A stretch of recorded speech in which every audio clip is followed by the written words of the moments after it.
You must all be familiar with the case of Hardeep Singh Najjar in Canada. So these transnational assassinations which are taking place in US, Canada and the UK, there is an ideology behind it. And that ideology is an ideology of terrorism. So the difference between India and Pakistan when it comes to fighting extremism, when it comes to fighting terrorism is that we are a front-line state against terrorism. No other nation can claim or has to its credit sacrifices that Pakistan has made in this war against terrorism. So, starting from our armed forces, no other country has a higher officer to soldier mortality ratio. The amount of officers that get martyred is the highest. So our officers lead from the front, they motivate their jawans and their soldiers and lay down their lives for the motherland. So you have the armed forces at one end, and then you have law enforcement agencies, you have the police, and you have innocent children. Who can forget the APS attack? So when I say that no other country has to its credit the amount of sacrifices, the amount of blood that Pakistan has given in the war against terrorism, I have evidence to substantiate my argument. And being the frontline state, even our children have given sacrifices. And when it comes to assessing the economic losses, they run into hundreds of billions of dollars. So when one Pakistani lays down his or her life for the country, yes, it's for the country, but it's also to make the world a safer place, because had it not been for these sacrifices, these terrorists would have been loitering the capitals of the world. So it's an established fact that Pakistan is combating terrorism. And it's an established fact that India is promoting terrorism. So I've talked about the Sikhs, I've talked about Hardeep Singh Najjar. But what about Kulbhushan Yadav? When it comes to the internal security of Pakistan, India can make a lot of movies, yes. They can provide a lot of entertainment. But when it comes to the harsh realities and the ground realities, we not only have captured their spies, but we have legally proven our case at international forums. Coming back to the relevance of this topic today, our first and foremost objective was to tell the world that Pakistan believes in peace, Pakistan is combating terrorism, and India has always promoted terrorism, because they've always spun this argument around on Pakistan. That, Pakistan does cross-border terrorism. And the way this Pahelgam episode was carried out, it is not only absurd, but it's ridiculous the way they built their narrative around Pahelgam. The FIR of the Pahelgam incident being registered after 10 minutes of the incident taking place. Security not being there at this tourist location. The line of control being more than 100 kilometers away from the Pahelgam area. So if an infiltration was to take place, what kind of defense did they have that the so-called terrorists penetrated hundreds of kilometers into their territory and they did not find out? So this raises a lot of questions as to their stance. And to be honest, the edge that we got in the narrative domain was when our Prime Minister Shehbaz Sharif sahab addressed the cadets at PMA Kakul, and he said that we are ready for an independent, transparent, impartial inquiry into the Pahelgam incident. 1 year on, India has nothing to say. India has no narrative. Every time we raise the issue of the Pahelgam false flag operation, we see no response, because there is none. There is no evidence. So you see, the truth always prevails. The truth is a powerful tool when it comes to building narratives. So on one hand, we were able to prove that we are fighting terrorism and India is promoting terrorism. On the other hand, we had the Pahelgam incident, to which India had no response. And from there onwards, we got an edge in the narrative domain. This edge that we had in the narrative domain would not have been possible without unity, cohesion and synergy. And when I talk about synergy, the civil-military relations being ideal, number one. We had a complete unity of thought and action. So if I talk about my ministry, the Ministry of Information and Broadcasting, we were in constant touch with the ISPR and we were receiving information in real time. And we were sharing information and making joint narratives. So I think synergy was of prime importance. And we saw this synergy, this unity trickle down at all levels. We saw the people of Pakistan standing behind the government, standing behind the armed forces. As Information Minister, when I took to the floor of the House during the war and during the Indian aggression when they attacked Pakistan without justifiable cause, I was proud to have stated that today, across the political divide, we are united. Today, there is no political difference in this parliament, and we are sending out a single message to our enemy that we are united, and we are, alhamdulillah, when we are united, we are a force to be reckoned with. So that message of unity went out, it trickled down, and I must also acknowledge the people of Pakistan. The way they fought this narrative war and grown up with a certain sense of patriotism, I did not know how the Gen Z would react to the situation. But I tell you, the Gen Z of Pakistan were at the top of their game. They passed with flying colors. Why? Because they were innovative. They came up with memes. The whole world is now looking at two nuclear nations on the brink of war, fighting a war. You have missiles flying, you have drones coming in, and you see this young generation posting memes that if you come to Lahore, do not ask for directions, you will surely get lost. And you have, so we had people from the younger generation taking to the social media and creating a new battle. And what happened when they created this new battle, the Gen Z battle or the social media meme war? The entire attention of the Indian media was diverted towards that meme war, and they were saying, what kind of people are these? There's a serious business going on. You have a full-blown war at your hands, and you have the young generation of Pakistan making fun of India in their own way and creating humor, creating satire, creating memes. So we must, when we are commemorating this 1 year of Marka-e-Haq, we must pay tribute to the Gen Z of Pakistan, to the younger generation of Pakistan for doing a fabulous job when it came to the narrative building. The Pakistani media channels, when compared with the Indian media channels, Pakistani journalists, Pakistani anchors, I must pay my compliments because they were very mature, they were very responsible, and they avoided sensationalism. So when we used to put on Indian channels, there was a lot of dramatization going on. There was a theatre of sorts. And when our narrative got too much for them to digest, which it always does, because they don't have an appetite for truth. When you don't have an appetite for truth, you often get indigestion. So what happened? They banned our YouTube channels. Next challenge that I was faced was, should we ban their YouTube channels? I was very clear. The moment my team came to me and said, "Ki sir, kya karna hai? Should we ban their channels?" I said, absolutely not. Why? There is such good humor going on.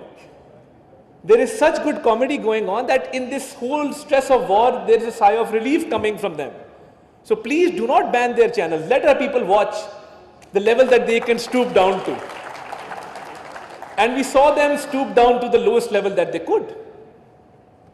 And my team came up with a strategy. They said, इन्होंने हमारे YouTube बंद किया है, हम अपना YouTube इनके मुल्क में चलाएंगे. And I said, how's that?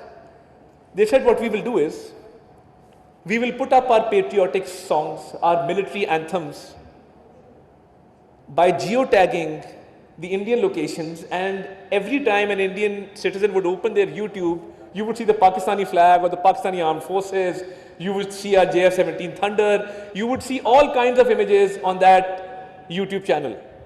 And by evening, every Indian citizen was criticizing their government that what is going on, that we are seeing Pakistani images on our YouTube. We focused on the truth, we focused on an in-depth strategy, we focused on unity, synergy and cohesion, and we focused on delivering the right information at the right platforms. So, you know, even in social media, you cannot have the content you post on TikTok being posted on X. You cannot have the content you post on X being posted on Instagram. So every social media platform has its own dynamics, and we understood that. So whatever strategy was being made, it was being made very, very specifically.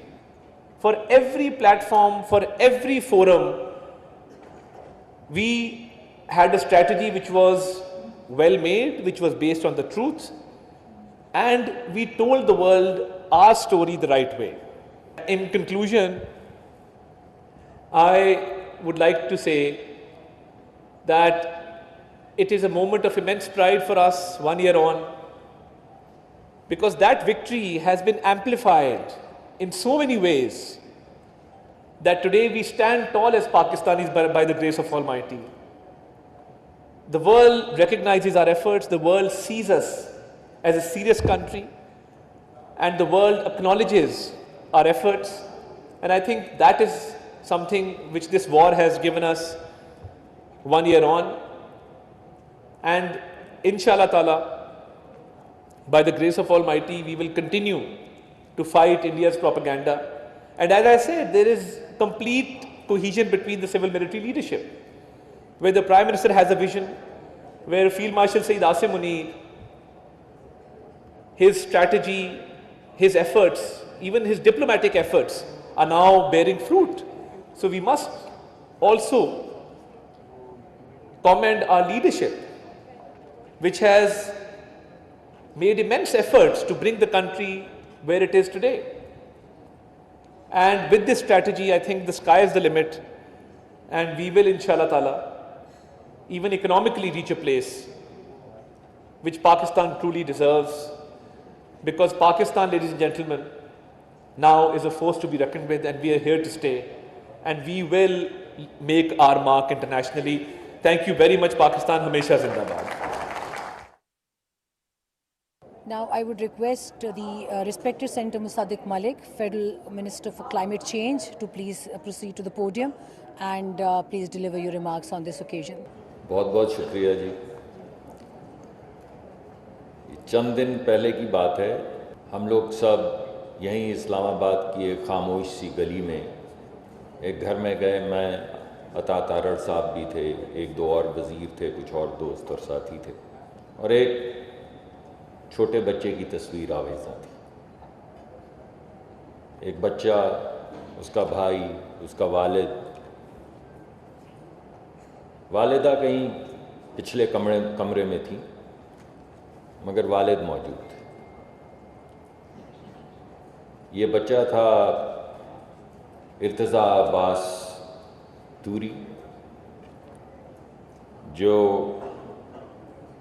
6 तारीख को 6 मई पिछले साल भारतीय बमबारी से शहीद हो गया। वालिद सरहद पे थे, बमबारी बच्चे पे की गई। रात की तारीकी में जब बच्चा सो रहा था, सोते में शहीद हो गया।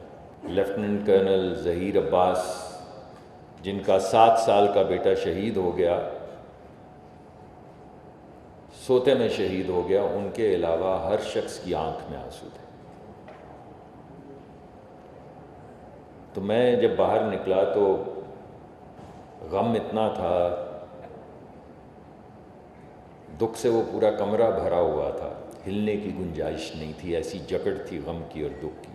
और इसका जवाब एक ही सेंटेंस में है, ایک ہی. اور وہ فکرہ یہ ہے کہ پاکستان ہمارا ہے اور اس پاکستان میں ہر بچہ آزادی سے رہے گا. تو یہ وہ آزادی تھی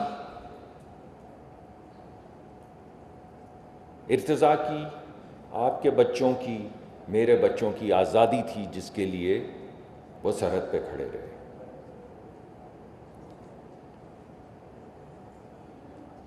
آپ 1948 کی کشمیر کی آزادی کا سلسلہ دیکھ لیں یا 65 کی جنگ دیکھ لیں یا 71 کی جنگ دیکھ لیں یا کارگل کے وہ تمام پہاڑ جہاں پہ لوگ شہید ہوتے رہے وہ دیکھ لیں یا یہ جو دہشت گردی کے خلاف جہاد چل رہا ہے رات کی تاریکی میں وہ دیکھ لیں یا پھر یہ مارکائے حق دیکھ لیں، کچھ بھی دیکھ لیں، جواب ایک ہی ہے کہ پاکستان ہمارا ہے اور اس پاکستان میں ہر بچہ آزادی سے سر بلند کر کے زندہ رہے گا. بس یہی ہے وہ مارکہ حق. وہ 40 دن کا ایک بچہ جو کھوئی رتہ میں تھا 40 دن کا، وہ شہید ہوا. 2 بچیاں جو احمد پور شرقیہ میں تھیں جب مسجد پہ حملہ کیا گیا وہ شہید ہوئیں. ایک بھائی اور بہن، ایک 16 اور ایک 18 سال کا کوٹلی میں وہ شہید ہوئے. اسکواڈرن لیڈر عثمان یوسف جس کو پتا تھا کہ آج تمہارا تمام دن آسمان سے میزائل اور ڈرون گریں گے، یہ جانتے ہوئے وہ بھلاری ایئر بیس میں داخل ہوا اور 4 اور لوگوں کے ساتھ شہادت قبول کر کے صبح گھر نہیں گیا.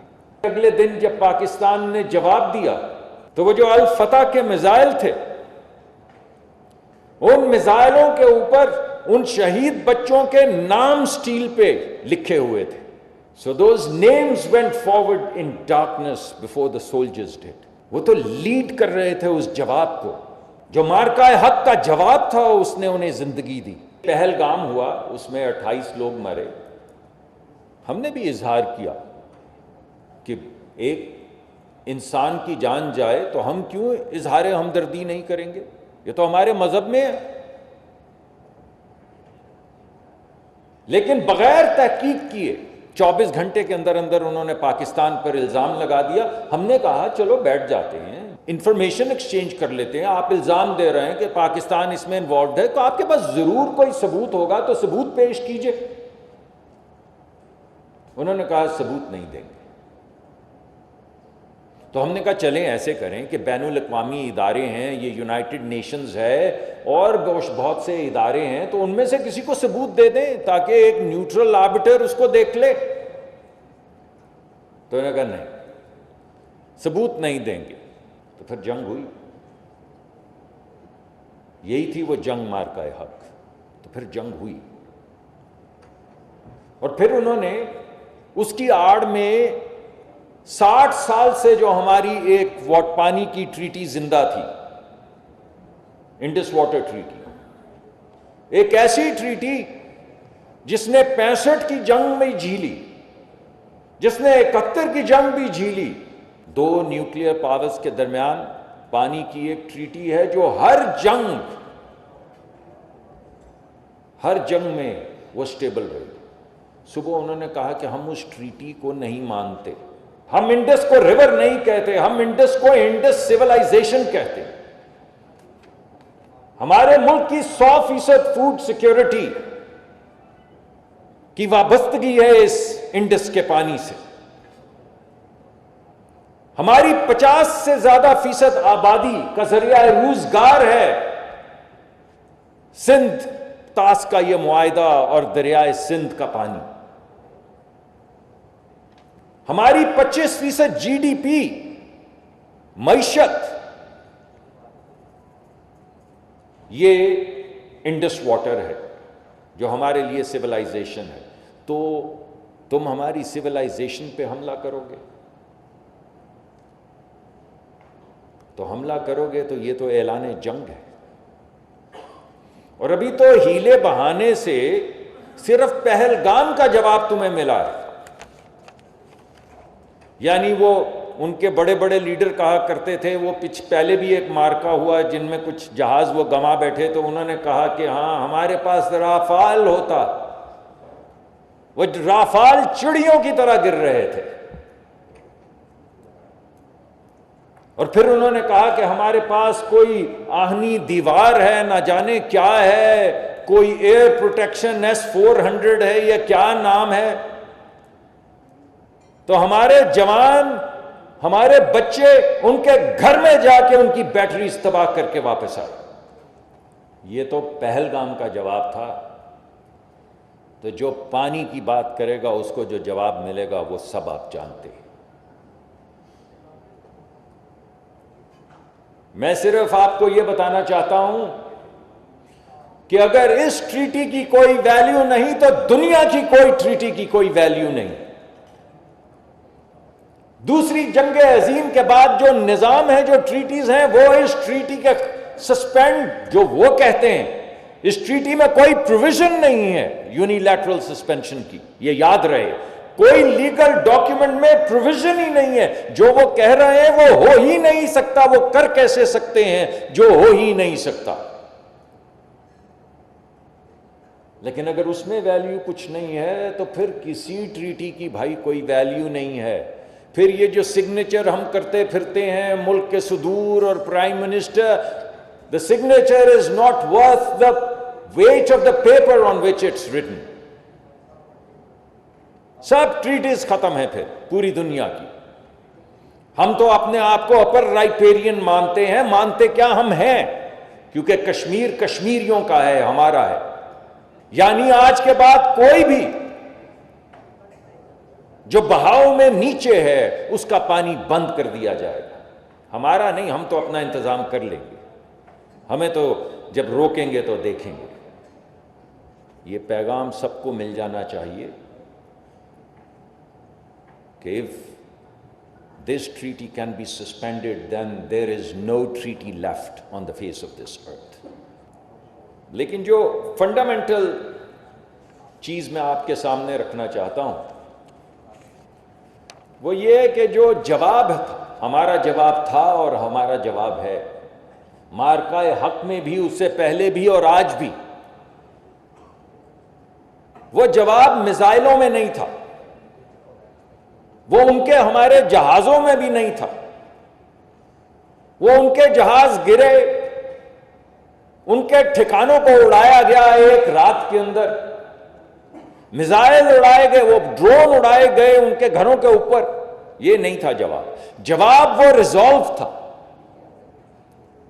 وہ 96 گھنٹے یا جتنے بھی تھے، جس میں نہ کوئی سندھی رہا، نہ بلوچ رہا، نہ پنجابی رہا، نہ پشتون رہا، بس ایک پاکستانی رہ گیا بس. اور جب تک یہ ایک پاکستانی ہے، یہی ہمارا جواب ہے. This resolve, this unity, this is our truthful answer. یہ ملک ہمارا ہے، یہ مٹی ہماری ہے، اور ہمارے بچے یہاں پر آزاد رہیں گے اور سر بلند کر کے رہیں گے.